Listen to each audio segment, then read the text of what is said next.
وبارك على محمد وعلى آل محمد كما باركت على إبراهيم وعلى آل إبراهيم إنك حميد مجيد. الحمد لله كفى وسلام على عباده الذين اصطفى وما بعد. أعوذ بالله من الشيطان الرجيم. بسم الله الرحمن الرحيم.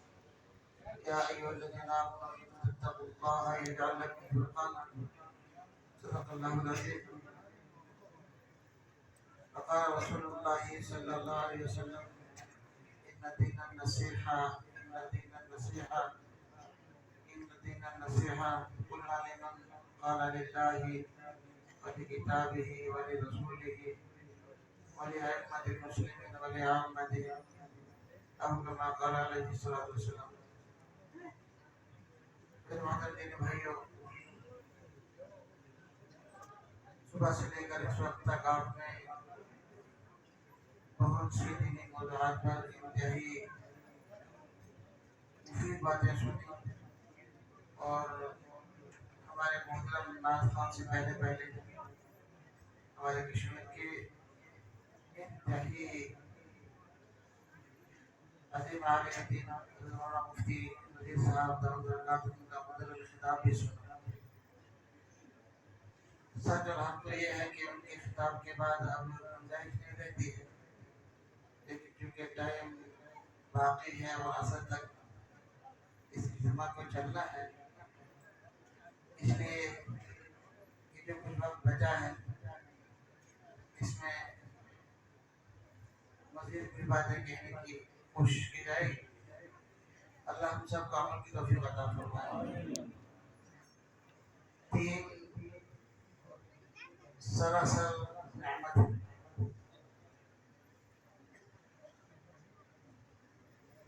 قرآن پاک کی رائے تلاوت کی گئی، اس میں اللہ ارشاد فرما رہے ہیں: اے ایمان والو، اللہ سے ڈرو۔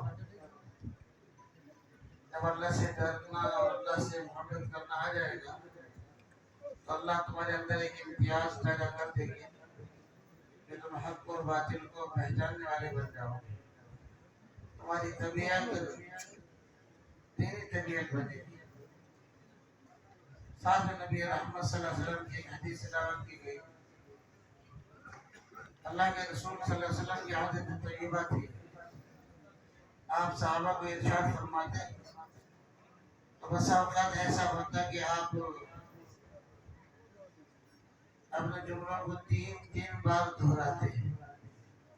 یہ شفقت کا اور محبت کا انداز ہوتا تاکہ سننے والے دل کے کاموں سے سنیں اور پھر ساری زندگی خود اس پر عمل کرے اور اپنے حیثیت کے مطابق اوروں تک اس پیغام کو پہنچائے۔ صحابہ کا مجمع تھا، اور ہم میں سے ہر بھائی جانتا ہے کہ صحابہ کا ذوق اور شوق انتہائی عجیب ہوتا تھا۔ یوں آتا ہے صحابہ جب تشریف رکھتے اتنے ساکت، اتنے خاموش، اتنے پرسکون ہوتے کہ اگر کوئی پرندہ آ کر بیٹھ جاتا تو اسے اٹھنے کی ضرورت پیش نہیں آتی تھی، اس لیے کہ وہ ہلتے تھے ہی نہیں، حرکت ہوتی ہی نہیں تھی۔ تو صحابہ کا مجمع تھا، نبی رحمت صلی اللہ علیہ وسلم نے نصیحت فرمانے کا ارادہ فرمایا۔ آپ نے ارشاد فرمایا: ان دین النصیحہ دین سراسر خیر خواہی کا نام ہے۔ دین سراسر خیر خواہی کا نام ہے۔ دین سراسر خیر خواہی کا نام ہے۔ آسان ترجمہ کریں گے، دین سراسر وفاداری چاہتا ہے۔ کلمہ پڑھنے کے بعد موت تک دین کا تقاضا یہ ہے کہ ہم جس حال میں بھی ہوں دین کے ساتھ ہماری وفاداری۔ صحابہ سننے کے بعد سمجھتے تھے، کبھی بات سمجھ میں نہ آئے تو پوچھتے تھے، صحابی فرماتے ہیں پوچھا گیا قلنا لما، اللہ کے رسول کس کے ساتھ وفاداری کریں، کس کے ساتھ خیر خواہی کریں، کیسی خیر خواہی کریں؟ نبی رحمت صلی اللہ علیہ وسلم نے ارشاد فرمایا للہ، اللہ کے ساتھ، سارے عالم کا بنانے والا ہے، جس نے تمہیں وجود بخشا ہے، جس نے سر کے بالوں سے پیر کے ناخن تک تمہیں گھروں کی پراپرٹی دی ہے۔ اس پراپرٹی میں سے اگر کوئی ایک عضو کم ہو جائے تو انسان اپنے آپ کو ادھورا محسوس کرتا ہے۔ مزاج انسانی یہ ہے کہ انسان اللہ کی نعمتوں کو استعمال تو کرتا ہے لیکن قدر نہیں کرتا۔ وہ ایک نوجوان سر پر پٹی باندھے ہوئے گزر رہا تھا، سیدہ رابعہ بصریہ رحمۃ اللہ علیہ کی نظر اس پر پڑی تو پوچھا بیٹے ماتھے پر کیا باندھا ہے؟ عرض کیا سر میں درد ہے، اس درد کو دور کرنے کے لیے پٹی باندھی ہے۔ کیا عجیب جواب دیا، فرمایا جوانی کی عمر کو پہنچ گئے، اب تک تمہارا سر ٹھیک رہا، کبھی تم نے شکر کی پٹی نہیں باندھی، تھوڑا سا درد ہوا تو غم کی شکایت کی پٹی تم نے باندھ لی۔ تو مزاج انسانی ہے، انسان اللہ کی نعمتوں کی قدر نہیں کرتا، اور نسل کے بالوں سے پیر کے ناخن تک جو اعضاء اللہ نے دیے ان میں سے ہر عضو انتہائی قیمتی ہے۔ اللہ نے ہر عضو کو کام بھی دیا ہے۔ آنکھ کا کام دیکھنا ہے، کان کا کام سننا ہے، دماغ کا کام سوچنا ہے، ہاتھ کا کام لینا دینا پکڑنا ہے، زبان کا کام بولنا ہے۔ آنکھ دیکھتی ہے سنتی نہیں ہے، زبان بولتی ہے دیکھتی نہیں ہے۔ جب اللہ نے ان اعضاء کو کام دیے، اللہ نے جو ہمیں نعمتیں دی ہیں، ان نعمتوں میں ایک نعمت کا نام قلب ہے، دل۔ آنکھ کو دیکھنے کے لیے بنایا، کان کو سننے کے لیے بنایا، دماغ کو سوچنے کے لیے بنایا، ہاتھوں کو پکڑنے لینے دینے کے لیے بنایا، قدموں کو چلنے کے لیے بنایا۔ دل کس کے لیے بنایا؟ اس کا کیا کام؟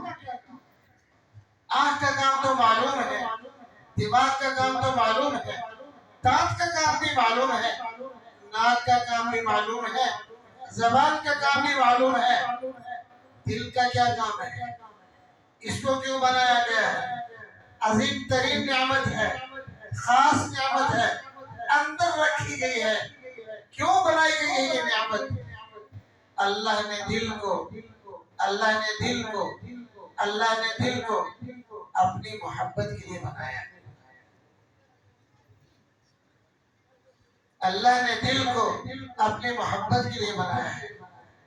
جب بندہ اس دل کو خراب کر لیتا ہے، جب بندہ اس قلب کو، اس دل کو ناکارہ بنا دیتا ہے، جب بندہ اس دل کو گندا بنا دیتا ہے، جب بندہ اس دل میں خرافات کو بھر لیتا ہے، جب بندہ اس دل میں غیروں کی محبت کو بھر لیتا ہے، اللہ اپنی محبت والی نگاہ کو بندے سے ہٹا لیتا ہے۔ فرمایا الا ان فی الجسد مضغہ، خبردار تمہارے جسم میں ایک بہت قیمتی چیز ہے۔ اللہ نے نعمتیں دی ہیں، جب ان نعمتوں کی ناقدری ہوتی ہے تو اللہ کو یہ ناقدری ناگوار گزرتی ہے۔ اور اللہ تو بہت باغیرت ہے، آپ کو بھی تو ناگوار گزرتا ہے۔ آپ گھر میں کوئی چیز لائیں اور گھر والے اس کی ناقدری کریں، آپ بھی تو برا محسوس کرتے ہیں۔ اللہ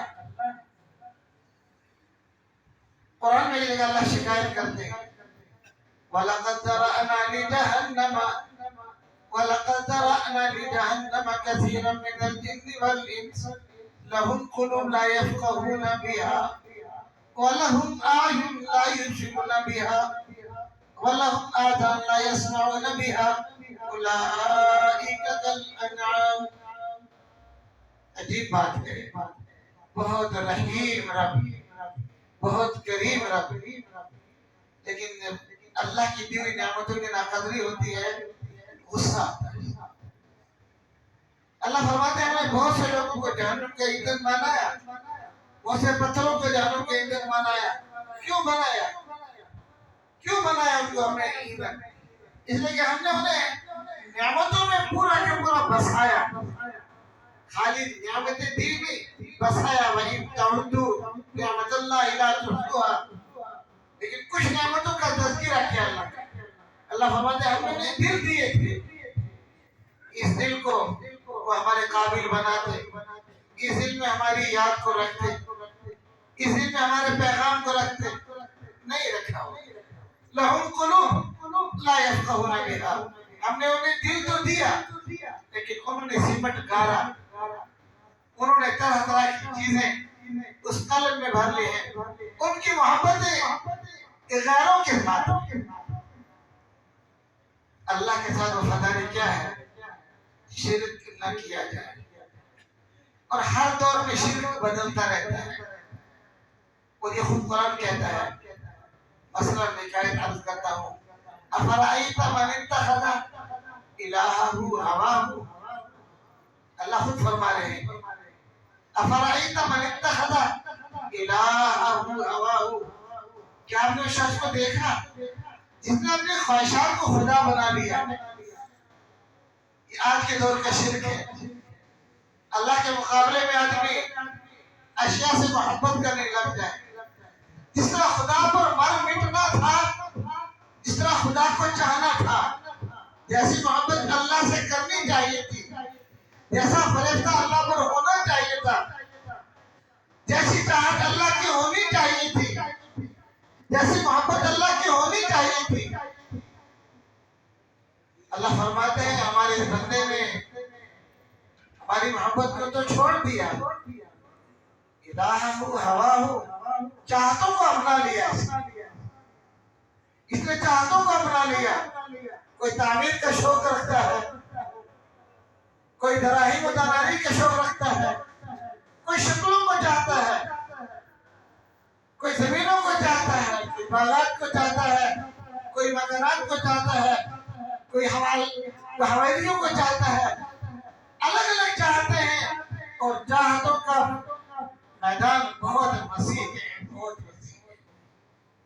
دنیا اتنی وسیع نہیں ہے کہ اس میں چاہتیں پوری ہوں. دنیا اتنی نہیں ہے کہ اس میں ہر خواہش پوری ہو جائے. میرے ایمان والے بھائیو، نبی رحمت صلی اللہ علیہ وسلم نے ارشاد فرمایا دین سراسر وفاداری چاہتا ہے. حضرت مفتی صاحب دامت برکاتہ فرما رہے تھے ایمان عظیم ترین نعمت ہے. دین سراسر وفاداری چاہتا ہے، ہر موقع پر چاہتا ہے، ہر لمحہ چاہتا ہے، ہر عمر میں چاہتا ہے، ہر وقت چاہتا ہے، ہر جگہ چاہتا ہے. وفاداری چاہتا ہے. صحابہ نے پوچھا کس کے ساتھ؟ نبی رحمت صلی اللہ علیہ وسلم نے ارشاد فرمایا للہ، اللہ کے لیے. کیوں؟ اللہ کے ساتھ کیوں وفاداری؟ اس لیے کہ سارے عالم کو سجایا اور بنایا اللہ نے ہی ہے. میرا اور آپ کا وجود اللہ سے ہے، بلکہ مجھے اور میرے اور آپ کے لیے اللہ نے سارے عالم کو سجایا. آسمان کس کے لیے ہے؟ آپ کے لیے ہے. ستارے کس کے لیے ہیں؟ آپ کے لیے ہے. آفتاب کس کے لیے ہے؟ آپ کے لیے ہے. آبشار کس کے لیے ہے؟ آپ کے لیے ہے. ندیاں کس کے لیے ہیں؟ آپ کے لیے ہے. شہر کس کے لیے ہے؟ آپ کے لیے ہے. فصلیں کس کے لیے ہیں؟ آپ کے لیے ہے. شہر کس کے لیے ہے؟ آپ کے لیے ہے.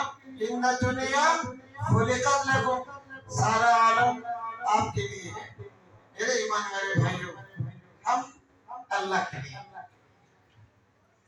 ہم اللہ کے لیے، اللہ نے سب کچھ آپ کے لیے بنایا، اس لیے اللہ چاہتے ہیں کہ میرا وفادار ہونا چاہیے۔ مجھے اور آپ کو وجود بخشا اللہ نے ہی بخشا، اس لیے اس کا حق بنتا ہے ہم اس سے وفاداری نہ کریں تو کس سے کریں؟ آپ کی بکری صبح گھر سے نکلتی ہے، سارا جنگل چھان مارتی ہے، بے شمار گھروں سے گزرتی ہوئی آپ کے گھر میں پہنچتی ہے۔ آپ کی مرغی صبح نکلتی ہے، پوری بستی کو چھان مارتی ہے اور شام کو آپ کے گھر میں پہنچتی ہے۔ اور یہ عجیب بات ہے، آپ کی گائے سارے جنگلوں کو چھان مارتی ہے، بنگس تک کو چھان مارتی ہے، رخ کرتی ہے، اگر اسے چھوڑ دیا جائے آپ کے گھر پہنچ جائے گی۔ جانتی ہے مجھے کہاں جانا دیا جاتا ہے، مرغی جانتی ہے ٹھنڈے میں کہاں بند کیا جاتا ہے، بکری جانتی ہے چارہ کہاں دیا جاتا ہے۔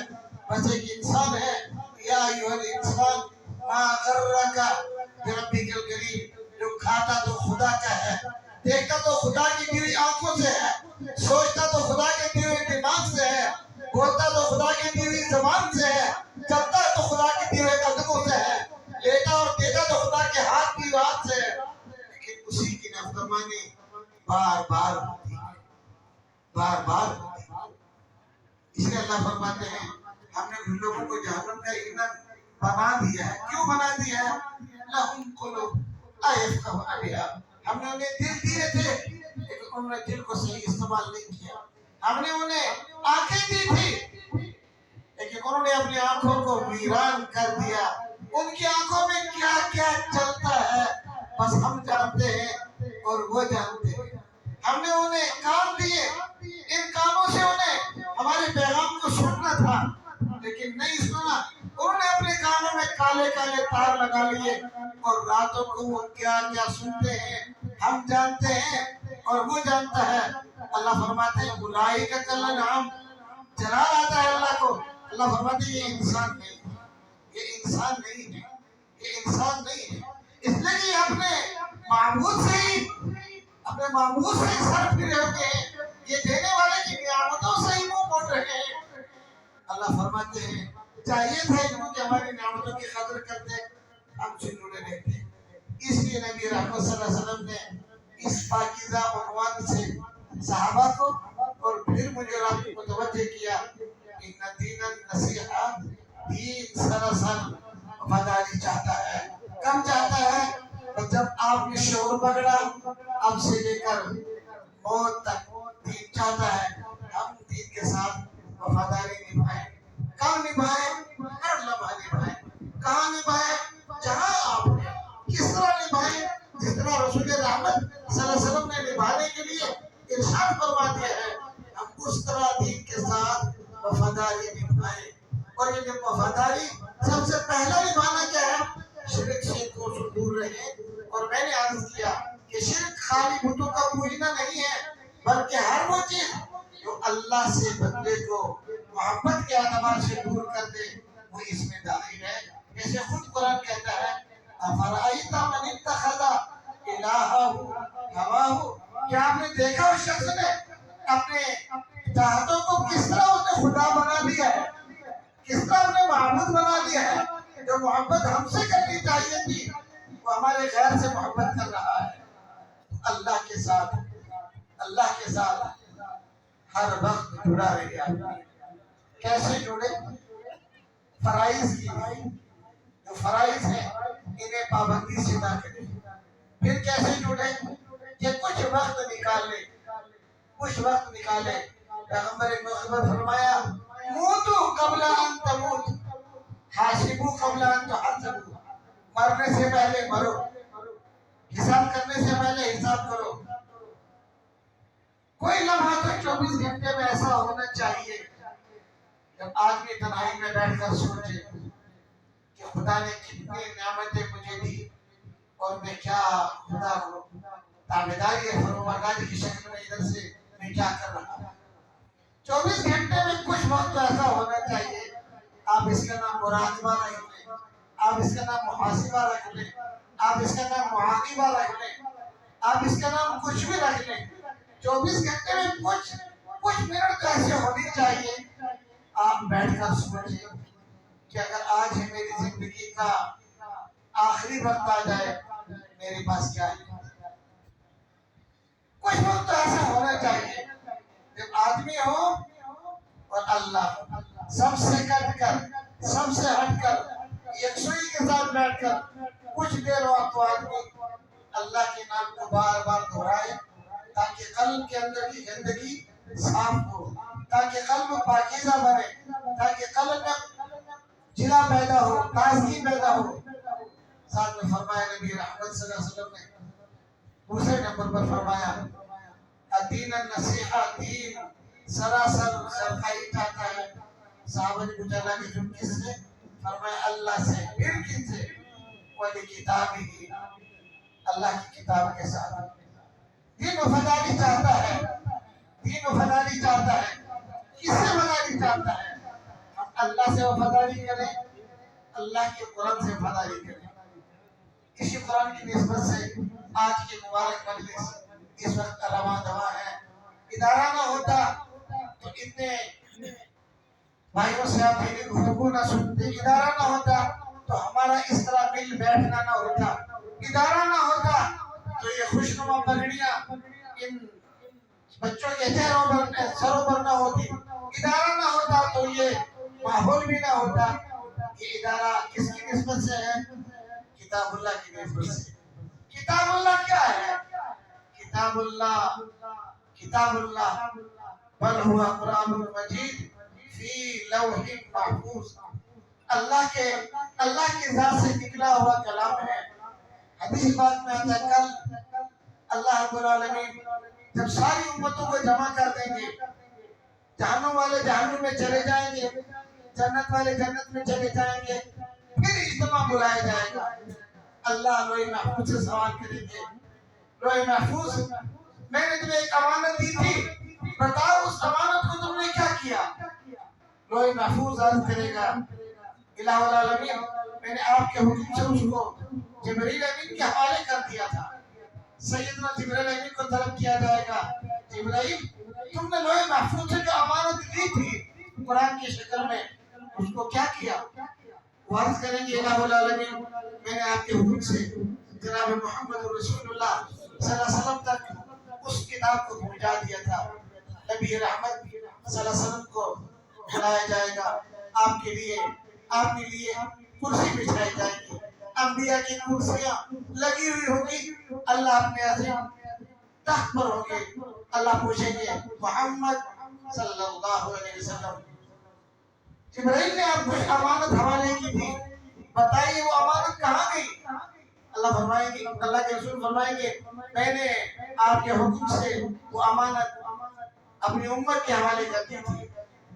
اللہ فرمائیں گے وہ امانت کیا تھی؟ ذرا اب تلاوت شروع کرو. عجیب مجمع ہوگا. ایک مجمع تو گھبرا کی اس عجیب مسجد میں ہے، ایک مجمع بڑی بڑی عیدگاہوں میں ہوتا ہے، اور ایک اجتماع حرم میں ہوتا ہے، ایک اجتماع مسجد نبوی میں ہوتا ہے. لیکن نہیں، یہ سارے مجمع مبارک ہیں لیکن چھوٹے ہیں. یہ مجمع آدم سے لے کر قیامت کے آخری ایمان والے شخص تک ہوگا. اندازہ لگائیے یہ مجمع کیا ہوگا. ادھر انبیاء کی کرسیاں، ادھر محمد کریم کے لیے صدر کرسی، اور ادھر اللہ اپنے تخت پر ہوں گے. محمد سے فرمائیں گے محمد تلاوت کیجئے وہ امانت ہے جو جبرائیل نے رات کے حوالے کی. تب جناب محمد رسول اللہ صلی اللہ علیہ وسلم بسم اللہ سے سورہ فاتحہ شروع کریں گے. اب سورہ فاتحہ کا ابھی پہلا جز پڑھا جا رہا ہے. الحمدللہ رب العالمین. حدیث میں آتا ہے الفاظ پڑھے جا رہے ہیں اور جنت نکلتی چلی جا رہی ہے. پیغمبر پڑھ رہے ہیں اور جنت کے باغات بنتے چلے جا رہے ہیں. پیغمبر پڑھ رہے ہیں جنت کے محلات بنتے چلے جا رہے ہیں. پیغمبر پڑھ رہے ہیں یاقوت اور مرجان کے طرح طرح کے گلاس بنائے جا رہے ہیں. محمد پڑھ رہے ہیں نہریں بہہ رہی ہیں. محمد پڑھ رہے ہیں جنات میں باغیچے پھل رہے ہیں. محمد پڑھ رہے ہیں ہریالی اور سبزی اگ صحابہ اپنی انگلیوں کو منہ میں دے دیں گے کہ یہ بھی قرآن ہے، ہم نے بھی جو قرآن پڑھا ہے آج یہ قرآن مجسم ہے، شکلیں نکل رہی ہے۔ اب قرآن کی ہر آیت سے جنت کے باغیچے، جنت کے محلات، جنت کے باغات، جنت کی ہریالیاں، جنت کے باغیچے اور جنت کے گلدستے اور جنت کی طرح طرح کی نعمتیں نکل رہی ہیں۔ صحابہ خود سوچیں گے، قرآن تو ہم پڑھتے تھے، قرآن کی تشریح بھی ہم کرتے تھے، یہ تو آج معلوم ہوا ہے کہ قرآن کی ہر آیت کے ساتھ جنت کا ہر حصہ جڑا ہوا ہے۔ اسی لیے کہا جاتا ہے حافظ باعمل اپنے سینے میں کتاب نہیں، جنت لیے پھرتا ہے، اسے معلوم نہیں ہے میرے سینے میں کون سا خزانہ ہے، یہ اپنے سینے میں جنت کو سمائے ہوئے ہیں۔ اسی لیے کل کہا جائے گا پڑھتا جا اور چڑھتا جا، یہ پڑھتا چلا جائے گا اور جنت کے مناظر طے ہوتے چلے جائیں گے۔ جنت ہے لیکن ساری جنت قرآن میں گھری ہوئی ہے۔ اللہ کے رسول صلی اللہ علیہ وسلم نے فرمایا جتنے جنت کے قرآن پاک کی آیات ہیں اتنے ہی جنت کے درجات ہیں۔ یہ عظیم ترین نعمت ہے، یہ عظیم ترین نعمت جو اللہ نے انسانوں کو دی، امت محمدیہ کو دی۔ فرشتے معصوم ہیں لیکن لا تعداد فرشتے ہیں، مطاع ثم امین۔ فرشتوں کے سردار جبریل انہیں بھی معلوم نہیں کہ تعداد کتنی ہے، لیکن کوئی فرشتہ ایک کے بغیر حافظ نہیں، بس جبریل امین حافظ قرآن ہے اور کوئی فرشتہ حافظ نہیں۔ آپ اندازہ لگائیے عرش کو تھامنے والے کون ہیں؟ فرشتے ہی تو ہیں۔ آسمانوں پر چپے اور انچ میں پھیلے ہوئے کون ہیں؟ فرشتے ہی تو ہیں۔ اور عالم کے نظام میں فرشتوں کو دخل ہے۔ خود آپ کے ساتھ میرے ساتھ 120 فرشتے ہیں، خود میرے اور آپ کے ساتھ لہو معقبات من بین یدیہ ومن خلفہ یحفظونہ من امر اللہ۔ یہ مجھے اور آپ کو جو طرح طرح کے حادثات پیش آتے ہیں اور بچ جاتے ہیں، کون بچاتا ہے؟ اللہ کے حکم سے فرشتوں کو استعمال کیا جاتا ہے۔ آپ گھر میں کام کر رہے ہیں، اوپر سے اینٹ آئی، آپ کے کام کو چھو کر چلی گئی، آپ گھر والوں کو بولتے ہیں شکر پڑھو آج بچ گیا۔ آپ نے سوچا اس اینٹ کو دھکا کس نے دے دیا؟ آپ گاڑی چلا رہے ہیں، اچانک دوسری گاڑی آپ کے سامنے آ گئی، آپ نے بہت پھرتی کے ساتھ اسٹیئرنگ کو ادھر کر دیا۔ آپ سمجھتے ہیں میری دانائی ہے یہ؟ نہیں، کوئی ذات ہے جو آپ کی حفاظت کے لیے فرشتوں کو استعمال کر رہی ہے اور انہوں نے آپ کی اسٹیئرنگ کو اس طرف کر دیا ہے۔ آپ چل رہے ہیں، اچانک آپ گرنے لگے ہیں، آپ سمل کی دیوار کو پکڑ کر، درخت کو پکڑ کر آپ سمجھتے ہیں کہ بچ گیا، نہیں، آپ کو بچایا گیا ہے۔ تو فرشتوں کی تعداد فرشتوں کی ہے، لیکن ایک فرشتہ حافظ ہے، جبریل امین ہے، باقی حافظ نہیں۔ جب کہ بندہ قرآن پڑھتا ہے تو فرشتہ اپنا منہ اس کے سامنے کر لیتا ہے، یہ ہیرے اور جواہرات میرے منہ میں ڈال۔ میرے ایمان والے بھائیوں، ہم جس طرح زمین والے آسمان کے ستاروں کو دیکھتے ہیں، ایسے ہی آسمان کے فرشتے ان گھروں کو دیکھتے ہیں، ان مقامات کو دیکھتے ہیں جہاں قرآن پاک کی تلاوت ہوتی ہے، جہاں قرآن پاک پڑھا جاتا ہے۔ اب اس سے دوری ہوتی چلی جا رہی ہے۔ غنیمت ہے یہ ادارے جو آپ کے اس علاقے میں جگہ جگہ پھیلے ہوئے ہیں۔ مبارک ہے یہ ادارے جو بڑی محنت کے ساتھ آپ کے بچوں کو دیندار بھی بنا رہے ہیں، حفاظ اور عالم بھی بنا رہے ہیں، اور بہت غنیمت ہے گھبرا والوں کے لیے، علاقے والوں کے لیے قدر کی ضرورت ہے۔ لئن شکرتم لازیدنکم، جب خدا کی نعمت کی قدر کی جاتی ہے اللہ پاک نعمت میں اضافہ فرما دیتے ہیں۔ یہ ادارہ رواں دواں ہے، پھل اور پھول رہا ہے۔ ابھی ایک الحمدللہ ایک پھل دینے والے درخت کی شکل میں ابھرا ہے اور الحمدللہ پھل نکل رہے ہیں اور آپ اس کو دیکھ رہے ہیں۔ اللہ قیامت کی صبح تک اس سلسلے کو جاری و ساری رکھے۔ تو نبی رحمت صلی اللہ علیہ وسلم نے فرمایا سب سے پہلی وفاداری اللہ کے ساتھ نبھائیے، اللہ کے ساتھ وفاداری کو۔ ہم اللہ کے ساتھ دوری اختیار کی ہوئی ہے، غلط ہے۔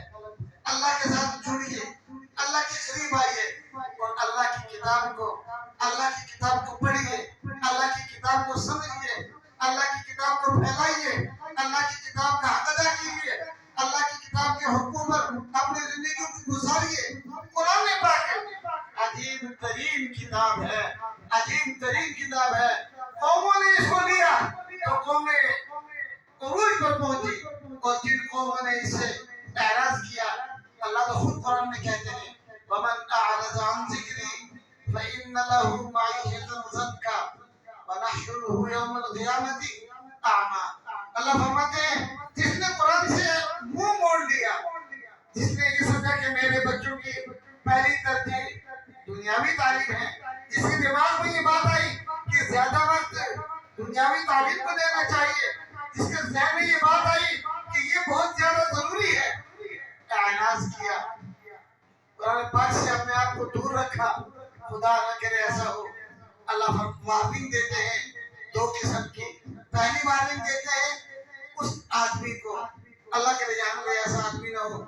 اللہ وارننگ دیتے ہیں فَإِنَّ لَهُ مَعِيشَةً ضَنكًا، تم چلو، ہمارا بھی قدرت والا ہاتھ تمہارے اوپر ہے، ہم تمہیں آرام نہیں کرنے دیں گے، ہم تمہیں آرام نہیں کرنے دیں گے، تم کھرب پتی نہیں بن جاؤ گے، ہم بے چینی تمہارے ساتھ بنا دیں گے، تم دنیا کی ساری نعمتیں اکٹھی کر لو گے، ہم بے چینی تمہارے قلب میں داخل کر دیں گے، تمہارے گھر میں ساری نعمتیں موجود ہوں گی لیکن تم بے چین ہوگے، تم اس کا نام کبھی ڈپریشن رکھو گے، تم اس کا نام کبھی کسی بیماری کے نام سے یاد کرو گے، تم کچھ نام لو گے، لیکن سچ اور حق یہ ہے کہ ہمارا وہ قدرت والا ہاتھ ہوگا جو تمہیں بے چین ہو رکھے گا۔ کیوں رکھے گا؟ اس لیے کہ تم نے ہمارے پیغام سے اپنے آپ کو توڑ لیا، دور رکھا۔ اللہ فرماتے ہیں دنیا میں تو ہم یہ سزا دیں گے فَإِنَّ لَهُ مَعِيشَةً ضَنكًا، ہم اس کی زندگی کو بے چین کر دیں گے، ہم اس کے کاموں میں برکتی پیدا کر دیں گے، ہم اس کے براموں کو فیل کر دیں گے، ہم اس کے نظام کو خراب کر دیں گے، ہم اس کو سکون نہیں دینے دیں گے۔ اللہ خود کہہ رہے ہیں تو اللہ سے کون جیت سکتا ہے؟ اور آگے کی سزا بتلائی وَنَحْشُرُهُ يَوْمَ الْقِيَامَةِ أَعْمَىٰ، کل جب قبر سے اٹھے گا تو بے شمار لوگ ہوں گے جن کی آنکھیں کھلی ہوئی ہوں گی، اور بے شمار خوش قسمت اپنے ایمان کی روشنی میں آگے چلیں گے، لیکن یہ شخص کھڑا ہو کر اپنی پیشانی پر ہاتھ مارے گا اور پھر اللہ سے بات کرے گا قال رب لما حشرتني أعمى قال رب لما حشرتني أعمى قال رب لما حشرتني أعمى وقد كنت بصيرا۔ الہ العالمین، میں چلتا پھرتا تھا، لیٹا دیتا تھا، گفتگو کرتا تھا، میرے یار برادری تھی، میرا گھر گھرانہ تھا، میری بستی اور شہر تھے، میں اپنے علاقے کا بڑا آدمی تھا، جب میں گزرتا تو لوگ کھڑے ہو جاتے، جب میری گاڑی گزرتی تو باقی گاڑیاں سائڈ دیتے تھی۔ لما حشرتنی اعمیٰ، لیکن آج تو عجیب معاملہ ہو گیا ہے، میری آنکھیں تو ہر وقت کھلی رہتی تھی، میرا تو ایک دبدبا تھا۔ لما حشرتنی اعمیٰ، آج یہ کیا ہو گیا کہ میری آنکھیں جواب دے چکی ہیں، قدم چلنا چاہتا ہوں، چل نہیں پاتا، کچھ پتا نہیں کہ دائیں کیا ہے اور بائیں کیا ہے، آگے کیا ہے اور پیچھے کیا ہے۔ لما حشرتنی اعمیٰ، الہ العالمین یہ کیا ہو گیا، یہ کیا ہو گیا، الہ العالمین کچھ تو بتائیے۔ اب جواب ہے قال كذلك اتتك آیاتنا فنسیتها، میرے بندے تمہاری بستی میں مکتب تھا تو تمہارے بچے کے لیے نہیں تھا، تمہارے گھر میں قرآن تھا تو کیا یہ آنکھیں جو میں نے تمہیں دی تھی وہ اس کو پڑھنے کے لیے نہیں دی تھی؟ تمہارے ہاتھوں نے ہر کتاب کو اٹھایا، ہر اخبار کو اٹھایا، ہر سوشل میڈیا کو تمہارے ہاتھوں نے خوب اس مزے لیے، تم نے میرے دیے کانوں میں موسیقی داخل کی، تم نے میری دیے آنکھوں سے طرح طرح کی چیزوں کو دیکھا، کیا ان آنکھوں پر میرا حق نہیں تھا؟ کیا ان کانوں پر میرا حق نہیں تھا؟ کیا تمہارے گھر میں میرا قرآن موجود نہیں تھا؟ تم کبھی نظر مارتے تھے، کہتے تھے اپنی بچی والدہ بہن کو اوپر رکھ دے، کبھی نیچے ہوتا تو تم اٹھا کر اوپر تو رکھ دیتے تھے، تم بالوں کو تو پالش کرتے تھے، تم چہرے پر تو پالشیں لگاتے تھے، تم کپڑوں پر تو پریس کرتے تھے، تم جوتوں کو پالش کے بغیر نہیں پہنتے تھے، کبھی تم نے سوچا کہ اس سے بھی کچھ حق؟ قال كذلك أتتك آياتنا فنسيتها، میرے بندے تمہیں زندگی بھر قرآن تمہارے گھر میں رہا، تم نے اپنے بچے کا دماغ اس کے لیے وقف نہیں کیا، تم نے اپنی بچے کا دماغ اس کے لیے وقف نہیں کیا۔ جب گھروں میں دین آتا ہے تو پھر بچے سے لے کر بوڑھے تک ایک فکر لگتی ہے، جو کام کرے تو پوچھ پوچھ کر کرے، لیکن جو کہ مزاج نہیں دیا اس میں کون پوچھے؟ سیدنا امام ابو حنیفہ رحمت اللہ علیہ درس دے رہے ہیں، ایک خاتون گھر میں ہے، ایک خاتون گھر میں ہے، اسے فون میں خیال آیا کہ نماز کا وقت ہونے والا ہے اور میں کچھ دنوں سے بیمار چل رہی ہوں، اب خدا جانے میں باقی کی حالت میں ہوں یا نہیں ہوں، خود فیصلہ نہیں کر پائی، سوچا کہ چلو امام صاحب کی خدمت میں جاتی ہوں، جا کر پوچھتی ہوں، حجاب لگایا اور امام صاحب کی خدمت میں چلی، لیکن عجیب بات تھی، وہاں درس ہو رہا تھا، خاتون قریب جانا چاہتی لیکن سوچا کہ کیسے قریب جاؤں، وہاں تو درس ہو رہا ہے، وہ امام کا درس ہے، وہ درس گھبرا کی جامع مسجد پر مشتمل افراد کی تعداد کا تھوڑا تھا، وہاں تو پھیلے ہوئے لوگ ہوتے ہیں، ادھر نماز کا وقت بھی قریب ہے، مسئلہ بھی معلوم کرنا چاہتی ہے، سوچا قریب جاؤں تو کیسے جاؤں؟ کہتے ہیں آدمی جب اللہ کا قرب حاصل کرتا ہے، ان تتقوا اللہ یجعل لکم فرقانا، اللہ سینے کو کھول دیتے ہیں۔ خاتون کے ذہن میں ایک ترتیب آئی، دکان پر گئی، سیب کی ٹوکری کو دیکھا، ایک سیب اٹھایا، اس سیب کو اٹھانے کے بعد اچھی طرح دیکھ کر دکاندار کو پیسے دیے، ایک بچے کو بلایا اور اس کو بلانے کے بعد کہا جاؤ شیخ کی خدمت میں سیب کو پیش کرو، اور یوں کہنا کہ بہن بس معلوم کرنا چاہتے ہیں مسئلہ، میں نماز پڑھوں کہ نہ پڑھوں؟ کوئی رکا نہیں لکھا، بچے کو کچھ نہیں کہا، بس سیب دے دیا، امام کو لے کر سیب دکھاؤ۔ امام صاحب نے سیب کو دیکھا، بچے کی بات کو سنا، درس جاری ہے، لمحہ بھر کے لیے ٹھہرے، کسی سے پوچھا چاقو ہے، ایک طالب علم نے چاقو آگے بڑھایا، سیب کے 2 ٹکڑے کیے اور فرمایا جاؤ لے کر دے دو۔ اس بچے نے عورت کو دے دیا اور عورت بچے کے سر پر خوشی سے تھپتھپا رہی ہے، بہت اچھا، چلی گئی۔ کچھ سمجھے آپ کیا ہوا؟ مسئلہ بھی پوچھ لیا اور جواب بھی ہو گیا، مسئلہ بھی پوچھ لیا اور جواب بھی ہو گیا، آئی تو تھی جستجو لے کر، گئی خوشیاں لے کر۔ یہ خاتون یہ پوچھنا چاہتی تھی کہ میں عورتوں کی جو تکلیف ہوتی ہے ماہواری، میں اس میں مبتلا ہوں، لیکن کچھ دن گزر چکے ہیں، اب کچھ خون زرد ہے اور کچھ خون سرخ ہے، کیا میں پاک ہو چکی ہوں؟ اس نے سیب پیش کیا، آدھا سرخ تھا آدھا سبز تھا، وہ معلوم کرنا چاہتی ہے، اور شیخ نے کاٹ کر سیب کے جو سفید حصے تھے جواب دے دیا کہ ابھی نہیں، جب تک نہ تم کامل پاک ہو جاؤ تب تک پاکیزہ نہیں ہو، نماز نہیں پڑھ سکتی ہو۔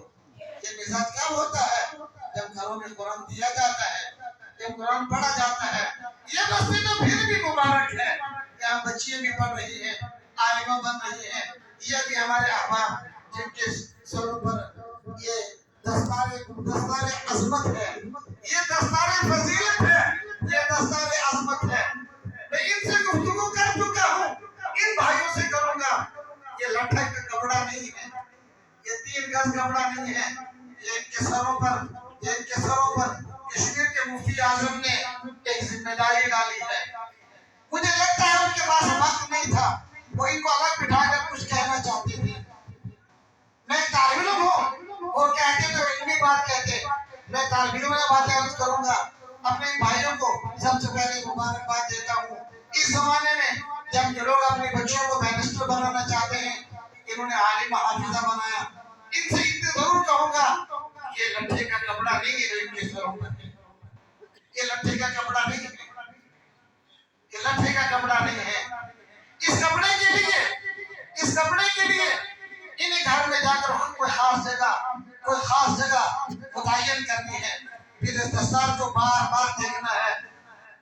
میں یہ نہیں کہوں گا کہ اس کی پوجا کریں، میں یہ بھی نہیں کہوں گا کہ روزانہ اس دستار کو بوسا دیں، میں یہ ضرور کہوں گا کہ مہینے میں ایک بار اس دستار کو ضرور دیکھیں، اور پھر دیکھیں اس دستار کے رنگ میں میرے سر پر کیا بوجھ ڈالا گیا ہے، کیا ذمہ داری ڈالی گئی۔ آپ نے سنا امام احمد بن حنبل کو وقت کے بادشاہ نے جیل میں ڈال دیا اور طلبہ محروم رہ گئے۔ بادشاہ کو کیا پتا تھا میں نے کس کا نقصان کیا؟ اس کے اندر تو ایک آرانیت تھی کہ احمد بن حنبل قرآن کو مخلوق کیوں کہتے ہیں، خالق کا کلام کیوں کہتے ہیں؟ میری بادشاہ اور میرے ماننے والے ہم خیر علماء جو قرآن کو مخلوق کہتے ہیں، یہ خالق کا کلام کیوں کہہ رہے ہیں احمد بن حنبل؟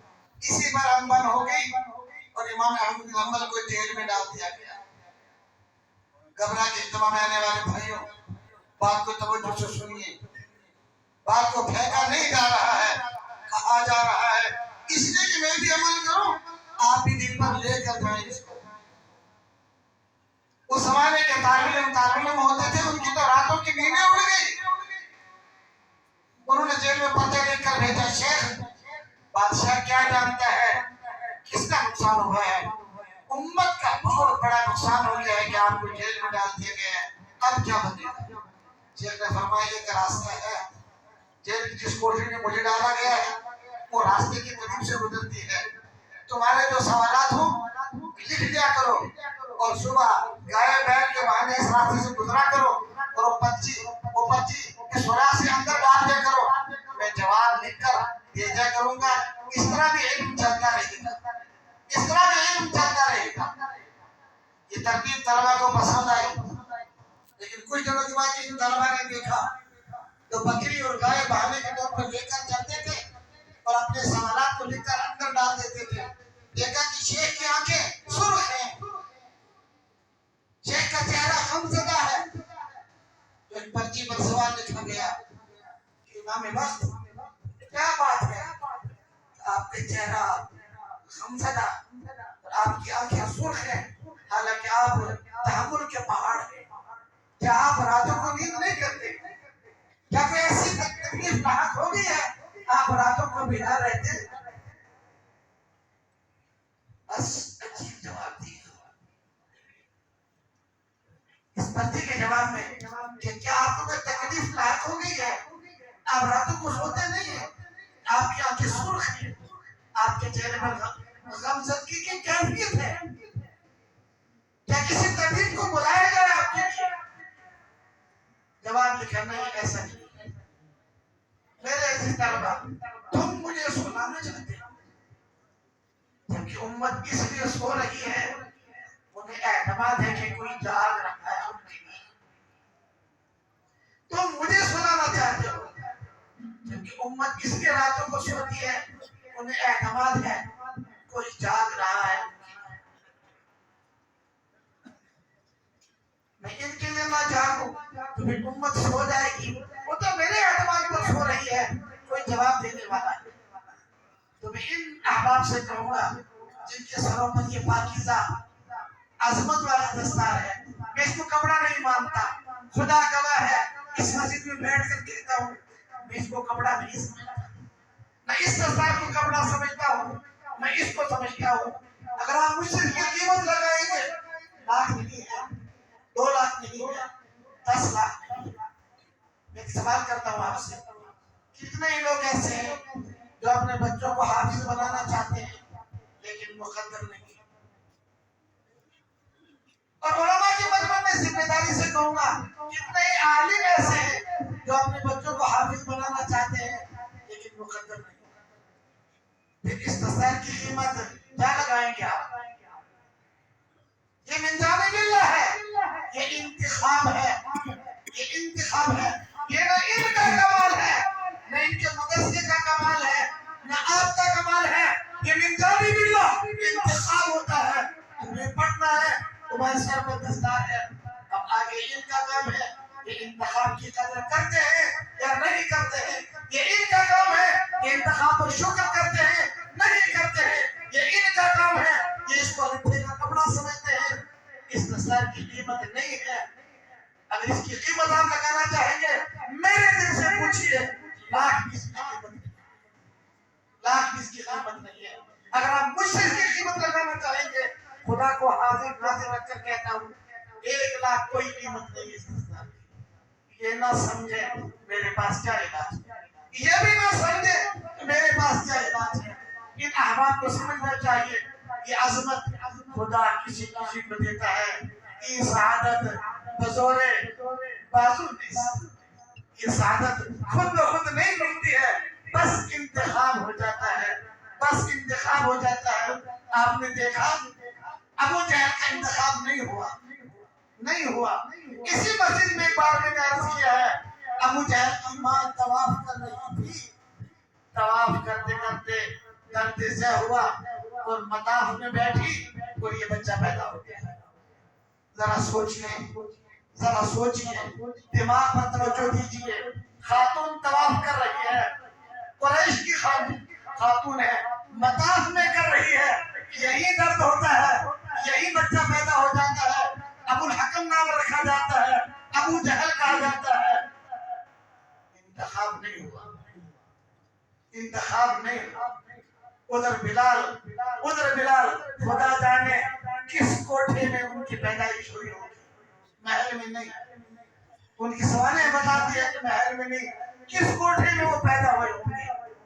انتخاب ہوا، انتخاب ہوا. کشا کشا مکہ آگئے، انتخاب ہوا. کشا کشا محمد کے قدموں میں پہنچے، انتخاب ہوا. محمد کے امام مؤذن بن گئے، مسجد نبوی کے مؤذن بن گئے، محمد کے غلاموں میں سے اعلیٰ ترین بن گئے. سید عمر فرمایا کرتے تھے بلال کو دیکھ کر، جا سید ہمارے سردار آگے. یہ انتخاب ہے، یہ انتخاب ہے. ایسے لٹھا سمجھے تو سمجھتے رہے، ان کو سمجھنا چاہیے. ایک عظمت ہے تو بات دور چلی جائے گی. میں تو یہ عرض کر رہا تھا کہ اللہ کے رسول صلی اللہ علیہ وسلم نصیحت فرمائی، دین سراسر وفاداری چاہتا ہے. کس سے؟ اللہ سے. کیوں؟ کیونکہ سب کچھ اسی کا. وَلِلَّهِ مِيرَاثُ السَّمَاوَاتِ وَالْأَرْضِ وَلِلَّهِ مُلْكُ السَّمَاوَاتِ وَالْأَرْضِ وَلِلَّهِ خَزَائِنُ السَّمَاوَاتِ وَالْأَرْضِ. اور کسی کا ہے کیا ہے؟ سب کچھ اسی کا ہے. تو وفاداری کس سے ہونی چاہیے؟ اسی سے تو ہونی چاہیے. دوسری وفاداری کتاب اللہ سے، اس میں کتاب ہدایت ہے، اس میں کہ کتاب ہدایت ہے. اسی کتاب ہدایت سے کوئی انقلاب آیا ہے. 23 سال کے مختصر سے وقت میں عظیم ترین انقلاب وفا ہوا. 2 چیزوں سے، ایک اخلاق نقوی سے، ایک پیغام خدا سے. یہ تو انقلاب کی شکلیں تھی، انقلاب آیا. تو کتاب اللہ سے وفاداری کیا ہے؟ ہم کتاب اللہ کی قدر کریں، پڑھنے کے اعتبار سے بھی، سمجھنے کے اعتبار سے بھی، عمل کے اعتبار سے بھی، پھیلانے کے اعتبار سے بھی، حفاظت کے اعتبار سے بھی. تیسرے نمبر پر فرمایا وَلِرَسُولِهِ. دین سراسر وفاداری چاہتا ہے کس سے؟ اللہ سے، کتاب اللہ سے، رسول اللہ سے. رسول اللہ صلی اللہ علیہ وسلم نہ ہوتے یہ کائنات نہ بنائی جاتی، یہ کائنات نہ بنائی جاتی. رحمت عالم صلی اللہ علیہ وسلم پیدا ہوئے. اب عبد الرحمن بن عوف کی والدہ فرماتی ہیں میں موجود تھی جب آمنہ سے محمد عربی صلی اللہ علیہ وسلم کی ولادت ہوئی. آپ دھلے دھلائے آئے. میں نے اپنے ہاتھوں میں اٹھا کر محمد کو آمنہ کی جھولی میں رکھ دیا. سیدہ آمنہ فرماتی ہیں اللہ کے رسول تولد ہوئے تو میں نے اس چھوٹے سے کمرے میں مشرق مغرب جنوب شمال کے سارے نقشے دیکھے. کمرہ ہے مکہ المکرمہ کمرہ ہے. یہاں چھوٹا سا مکان ہے. آمنہ فرماتی ہے میرے سامنے مشرق اور مغرب جنوب و شمال ایسے کر دیا جیسے کسی تھالی میں کوئی چیز رکھی ہوئی ہو. اور پھر آمنہ فرماتی ہے جب عبد الرحمن بن عوف کی والدہ نے محمد کو میری جھولی میں ڈالا. آمنہ خود فرماتی ہے کچھ دیر کے لیے اندھیرا سا چھا گیا. میں نے دیکھا محمد کو میری جھولی میں کوئی نہیں, لیکن ایک آواز سنی ان کو پھراؤ, ان کو دکھاؤ, عالم ان کو ڈھلاؤ تاکہ عالم جان جائے یہ کون ہے, عالم پہچان جائے یہ کون ہے, عالم سمجھ جائے یہ کون ہے, یہ محمد ہے صلی اللہ علیہ وسلم. سیدہ آمنہ فرماتی ہے یہ تو پہلا دن ہے. کسی نے خوب کہا ہے حسن یوسف دم عیسیٰ ید بیزاد علی آج خوبہ ہمادارم تو تنہا داری. کوئی انکار کر سکتا ہے آدم سے لے کر عیسیٰ تک کے فضائل کی انبیاء کا کوئی انکار کر سکتا ہے, لیکن آمنہ فرماتی ہے ابھی میری گودی میں ہی تھے میں نے آواز سنی انہیں آدم سے لے کر محمد تک جو پیغمبر آنے والے ہیں سب کی صفات ان کو دیکھو. اب اندازہ لگائیے اس در یتیم کا جو ابھی پیدا ہو رہا ہے 1.25 لاکھ پیغمبروں کی خوبیاں 1.25 لاکھ خوبیاں لمحہ بھر کے اندر داخل کر دی گئی ہیں. آنچہ خوبہ ہمادہ رنگ تو تنہا داری. محمد ہے. ہم وفاداری ان سے نہ کریں تو کس سے کریں, اور ہم کیا ہیں عالم کی ہر مخلوق وفاداری کرتی. یہودی ہرن کو پکڑ لایا. نبی رحمت صلی اللہ علیہ وسلم مدینے کے مضافات سے گزر رہے ہیں. اچانک دیکھا کہ کچھ ہلچل مچی ہے. ہرن اپنے آپ کو چھڑانا چاہتی ہے اور یہودی چھوڑنا نہیں چاہتا. اللہ کے رسول نے توجہ دی تو پوچھا بھائی اس جانور کو کیوں پکڑا؟ کہا محمد صبح سے لے کر یہ وقت آ گیا ہے آپ میری محنت کو دیکھتے نہیں ہیں. میں صبح سے شکاری بیٹھا ہوا تھا, آج صبح چلا گیا تھا اور اب دوپہر کا وقت ہے اور میں اس کو پکڑ کر لایا ہوں. آپ کہتے ہیں چھوڑو تو کیسے چھوڑ دیں؟ ہرن نے اپنے آنسوں کے ذریعے محمد عربی سے کچھ گفتگو کی. وہ کہہ رہی تھی کہ میرے بچوں کے دودھ پینے کا وقت آ گیا. وہ پہاڑ پر بیدار ہو گئے, بس آپ اس سے کہیے کہ مجھے چھوڑ دیں. حضور نے سے یہودی سے کہا چھوڑو. اس نے کہا محمد آپ صحیح ہیں, آپ کہہ رہے ہیں چھوڑو, یہ تو میری محنت ہے صبح سے لے کر اس وقت تک کی. کہا یہ وعدہ کرتی ہے دودھ پلا کر آ جاؤ, آپ کے بھروسے پر چھوڑو, لیکن آپ کو تب تک یہی رکنا پڑے گا. یہ اعتماد پیغمبر ہے, رک گئے, ٹھیک ہے چھوڑو اس کو. ہرنی چلی گئی پہاڑ پر پہنچی, بچوں کو دودھ پلایا اور پھر ان کو سیراب کرنے کے بعد کشا تو واپس آ گیا. یہودی اس تماشے کو دیکھتا ہے. بیٹا محمد کیا کہا آپ نے اس سے؟ کہ میں نے نہیں کہا, یہ خود وعدہ کر کے گئی. اس سارے عمل کو دیکھنے کے بعد یہودی اپنا ہاتھ آگے بڑھا دیتا ہے. اشہد ان لا الہ الا اللہ واشہد ان محمد عبدہ ورسولہ. تو محمد کریم سے وفاداری کون نہیں کرتا ہے؟ کوئی پاگل نہ کرتا ہو تو نہ کرے, کوئی دیوانہ نہ کرتا ہو تو نہ کرے. کوئی سر پھرا نہ کرتا تو نہ کرے. آسمان محبت کرتا ہے. محبت نہ کرتا تو معراج پر کیوں بلائے جاتے؟ جنت محبت کرتی ہے. جنت محبت کرتی ہے. عرش محبت کرتا ہے. کوثر محبت کرتی ہے. جنات محبت کرتے ہیں. اشجار محبت کرتے ہیں. حجر محبت کرتے ہیں. ہر مخلوق محبت کرتی ہے. جناب محمد رسول اللہ سے میں اور آپ تو امتی ہیں. میں اور آپ تو امتی ہیں. میرے اور آپ کے لیے کیا چاہنا ہے؟ ہم چاہیں لیکن صحابہ کی محبت نبی رحمت صلی اللہ علیہ وسلم نے پردہ فرمایا.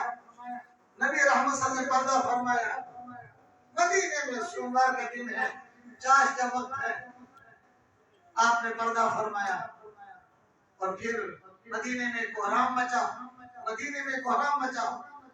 ایک نوجوان صحابی اپنے والد کو اطلاع دینے کے لیے جو کھیت پر جا چکے تھے دوڑا گیا اور جا کر اپنے والد سے, ابھی کھیت میں اترا نہیں کہ دور تھا, پہاڑی پر سے آواز دی, اے میرے والد, اے میرے ابا جان, آپ ہل چلا رہے ہیں اور مدینے میں کوہرام مچا ہے کہ کیا ہوا؟ کیا احکام رسالت نے پردہ فرما لیا؟ بس پھر کیا تھا؟ حل سے ہاتھ ہٹا, دونوں ہاتھ پھیلا لیے اور خدا سے کیا دعا کی, الہ العالمین بس اب ان آنکھوں کو چھین لے.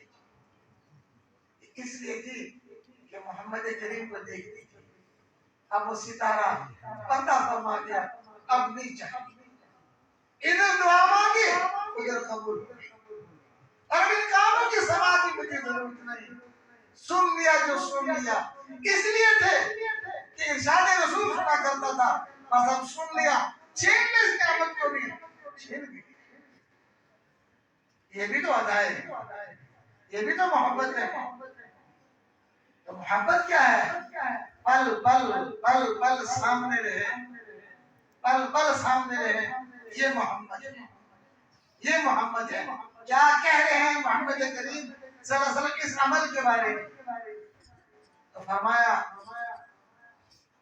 تیسری محبت, تیسری وفاداری جناب محمد رسول اللہ صلی اللہ علیہ وسلم کے ساتھ.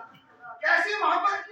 اللہ کے رسول صلی اللہ علیہ وسلم کے ساتھ محبت کا تقاضا یہ ہے ہم سنتوں پر اپنی زندگی گزارے. ہمارے سامنے ایک آئیڈیل, ہمارے سامنے ایک قبلہ ہے. ابھی آپ کو اصل نماز پڑھنی ہے, آپ کا رخ خود بخود قبلے کی طرف ہو جائے. ہمارے گھروں میں ہماری بچیاں, بہنیں, مائیں ہیں, ان کا رخ خود بخود قبلے کی جانب ہو جائے گا. یہ قبلہ ایک وقت ضرورت ہے نماز میں. ایک دوسرا قبلہ ہے جس کا نام محمد ہے, ان کی شریعت ہے, شریعت محمدی ہے. یہ قبلہ آپ کو پل پل ضرورت ہے. ابھی آپ وضو آزان پڑھیں گے, یہ قبلہ آپ کو ضرورت ہے, آزان کیسے پڑھی جاتی ہے. ابھی آپ اقامت کہیں گے, یہ قبلہ ضرورت ہے, مسنون اقامت کس طرح پڑھی جاتی ہے. ابھی آپ کھڑے ہوں گے, آپ کو ضرورت ہے دونوں پیروں کی انگلیاں کس طرح رکھنی ہے, ہاتھوں کی انگلیاں کس طرح رکھنی ہے, ہاتھ کہاں باندھنا ہے, پہلے کیا پڑھنا ہے. یہ مسنون چیزیں ہیں. کیا کچھ یہ سارا قبلہ کیا ہے؟ محمد کریم کی شریعت ہے. تو نبی رحمت صلی اللہ علیہ وسلم کی وفاداری دل کی عمیق گہرائیوں سے ہے. سیدہ عائشہ رضی اللہ تعالیٰ عنہ فرماتی ہیں کہ خاتون میرے پاس آئی, آنے کے بعد کہا عائشہ ذرا مجھے اجازت دو, میں صلاۃ و سلام رسول رحمت صلی اللہ علیہ وسلم کے سامنے کھڑی ہو کر پڑھوں. سیدہ عائشہ فرماتی ہے میں نے اسے کہا وہاں کھڑی ہو کر پڑھ لے. اس نے کہا نہیں, میں اس لیے آپ کی خدمت میں آئی ہوں, مجھے قریب سے پڑھنے کا موقع دیجیے. بس میں ہو اور تربت رسول ہو, میں اس طرح پڑھنا چاہتا ہوں. سیدہ فرماتی ہے میں نے اس کی بےقراری کو دیکھ کر اجازت تو دے دی, بس وہ کھڑی ہوئی. اس نے چند جملے بولے تھے, کیا نبی اللہ, آپ کے بندی نے ساری زندگی آپ کو ناراض کیا, آج آپ کی خدمت میں حاضر ہے, اس لیے آپ راضی ہو جائیں. میں آپ کو سلام کہتی ہوں, آپ پر درود پڑھتی ہوں, آپ سے سفارش کرنا چاہتی ہوں, آپ اللہ سے سفارش کیجیے مجھ سے راضی ہو جائے, آپ بھی راضی ہو جائیں. اس جملے کو کہتے اس کی روح ایسی پڑپڑائی کہ روح پر راضی. یہ بھی تو محبت ہے، یہ بھی تو انداز ہے زندگی گزارنے کا کہ آپ کے ہر پل جناب محمد رسول اللہ صلی اللہ علیہ وسلم کی ذات اقدس کو سامنے رکھے. سنتیں کیا ہے؟ سنتوں کے ذریعے سے کیا چاہا جا رہا ہے؟ یہ ہر پل کی جو سنتیں ہیں ان کے ذریعے سے یہ کہا جا رہا ہے اب ہر پل اوپر والے سے اور ان کے پیغمبر سے جڑے ہیں. آپ مسجد سے نکلیں گے کیسے نکلنا ہے، آپ گاڑی پر چلیں گے کیسے بیٹھنا ہے، آپ گھر پہنچیں گے کیا کہنا ہے، آپ داخل ہوں گے کیا پڑھنا ہے. یہ کیا بتلاتا ہے کہ بندہ ہر پل اوپر والے سے جڑے رہے اور نبی رحمت صلی اللہ علیہ وسلم کی تعلیمات کے ساتھ وابستہ رہے. یہ اذکار یہی تو بتلاتے ہیں کہ ہمارے یہ دو تعلق ہر پل رہے، ہر پل رہے. آپ جہاں بھی ہیں اس سے وحشت مسلمان آزاد نہیں ہے. نبی رحمت صلی اللہ علیہ وسلم کے جو حقوق ہیں ان کے حقوق میں پہلا اور بڑا حق ہے ان کی محبت ہو، ان کی عظمت ہو، ان کی اتباع ہو. یہ تین موٹے حق ہیں. نبی رحمت صلی اللہ علیہ وسلم کی محبت بھی ہو، قلب میں بے تحاشا محبت ہو. اس صحابی جیسے گھر میں گیا دسترخوان لگا ہے کھانا کھا رہا ہے، کھاتے کھاتے ہاتھ کھینچ لیا، بیوی سے کہا مجھے اجازت دو. پوچھا کہاں جاؤ گے؟ ایک خیال پیدا ہو گیا کھانا کھاتے کھاتے ابھی مسجد نبوی سے عشاء پڑھ کر آیا ہوں، مجھے خیال یہ ہو چلا ہے کہ کل اللہ کے رسول جنت میں ہوں گے، آپ وہ اونچے مقام پر ہوں گے اور میں بہرحال امتی ہوں، صحابی ہوں. میرا مقام پہلے انبیاء کا سلسلہ، پھر کہیں جا کے میری باری آئے گی، پھر ابو بکر ہے، عمر ہے، عثمان ہے، عبیدہ ہے، خالد ہے، یہ آگے ہوں گے. میری باری کب آئے گی؟ مجھے اجازت دو میں رات مسجد نبی میں جا کے گزارتا ہوں. بس بھوک لگی ہے ایک بار زیارت دور کر کے آتا. بیوی نے اجازت دے دی، نکلے. اللہ کے رسول صلی اللہ علیہ وسلم آرام کرنے کی نیت سے باہر نکلے، تشویش سے وضو کر رہے تھے، نگاہ پڑی، پوچھا اندھیرا تھا کون بتا کھڑا ہو، اس وقت کون سی نماز ہے، کیا کرنے آ گئے ہو؟ عرض اللہ کے رسول آپ کی محبت نے بے قرار کر دیا، وہ جو لقمہ کھایا کر کھایا باقی تو سرخان پر چھوڑ دیا. خیال یہ آیا کہ آئی تو آپ کو دیکھتا ہوں کل آپ جنت میں اونچے مقامات پر ہوں گے، پھر کیا پتہ زیارت کے موقع ملے یا نہ موقع ملے. بس میں حاضر ہو گیا. اللہ کے رسول نے فرمایا تمہیں مجھ سے محبت ہے، جب تمہیں مجھ سے محبت ہے تو پھر میری سنتوں سے محبت کرو. من احب سنتی فقد احبنی، جس نے میری سنتوں سے محبت کیا، جس نے مجھ سے محبت کی اس نے میری سنتوں سے محبت کی، اور جس نے میری سنت سے محبت کی وہ جنت میں میرے ساتھ ہوگا. تمہیں کیا خطرہ ہو گیا ہے؟ تم کل جنت میں میرے ساتھ ہوگے. تو اللہ کے رسول سے محبت کا مطلب ہی یہ ہے ایک اللہ کے رسول کی محبت ہو کر اور دوسرے عظمت ہو. یہ کون ہے؟ عظمت ہو یہ کون ہے؟ ہم کن کی امت میں ہیں؟ کن کے ساتھ ہمارا تعلق ہے؟ کون ہے یہ محمد کریم صلی اللہ علیہ وسلم؟ وَلَسَوْفَ يُعْطِيكَ رَبُّكَ فَتَرْضَىٰ. اللہ خود کہتے ہیں ہم اتنا دیں گے محمد آپ کو، اتنا دیں گے، اتنا دیں گے کہ آپ راضی ہو جائیں. کتنا دیں گے؟ ایک واقعہ سنا دیتا ہوں پھر بات ختم کرتے ہیں. نبی رحمت صلی اللہ علیہ وسلم فرمایا اللہ کل محشر میں انبیاء کو بلائیں گے، انبیاء کو بلائیں گے. بلانے کے بعد کہیں گے اپنے امتیوں میں سے آپ کچھ لے کر آؤ تاکہ میں ان کی مغفرت کروں. کچھ لے کر آؤ تاکہ ان کی مغفرت پہلے ہی کروں. ہر نبی اپنے اپنے خیمے میں جائے گا، رسول اللہ بھی اپنے خیمے میں جائیں گے، صحابہ سے بات کریں گے یہ ابو بکر ہیں، یہ عمر ہیں، یہ عثمان ہیں، یہ علی ہیں، یہ سعد بن وقاص ہیں، یہ عبیدہ ہیں، یہ خالد ہیں، یہ زبیر ہیں، یہ فلاں ہیں، یہ فلاں ہیں. اللہ رسول فرمائیں گے اللہ نے اس طرح کہا ہے کچھ لوگوں کو لے کر آؤ میں پہلے ان کی مغفرت کر دیتا. کون تیار ہے؟ سب تیار ہیں، بلا حساب جانا ہے، سب تیار ہیں. ابو بکر، عمر، عثمان، علی چاروں کو لیا. ادھر ہر نبی اپنے ماننے والوں کو لے کر تیار ہے. اللہ کی نگاہ پڑتی ہے. اللہ پوچھے محمد ان کو کیوں لائے، ان کو کیوں لائے، ان کو کیوں لائے؟ یہ ابو بکر، یہ عمر، یہ عثمان، یہ علی ان کو کیوں لائے؟ آپ نے فرمایا نا کہ اپنی امت کے کچھ لوگوں کو لاؤ.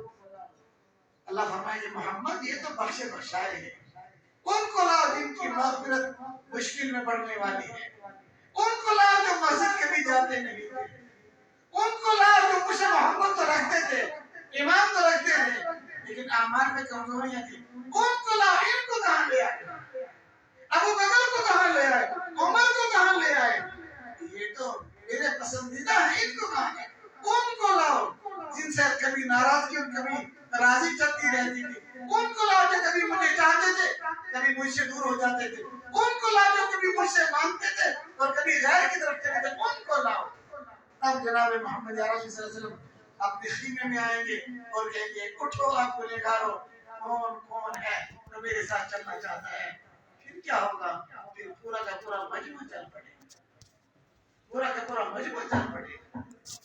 میرے ایمان والے بھائی، بس اللہ سے محبت، کتاب اللہ سے محبت، رسول اللہ سے محبت، اور اپنے علماء اور اپنے ان قائدین اور علماء سے محبت جو دین کی محنت اور دین کا راستہ دکھاتے ہیں۔ وَلِعَامَّتِهِمْ، اپنے ہر بھائی سے محبت کیجیے، اپنے قلب کو کینے سے پاک اور صاف رکھیے۔ اس اجتماع کا ایک پیغام یہ بھی ہے، یہاں سے اس حالت میں اٹھے آدمی کے دل میں بس ایک ہی تمنا ہو، اب اللہ راضی ہو جانا چاہیے۔ اللہ پاک آپ کے بیٹھے کو بہت قبول فرمائے۔ آخر دعوانا الحمدللہ رب العالمین۔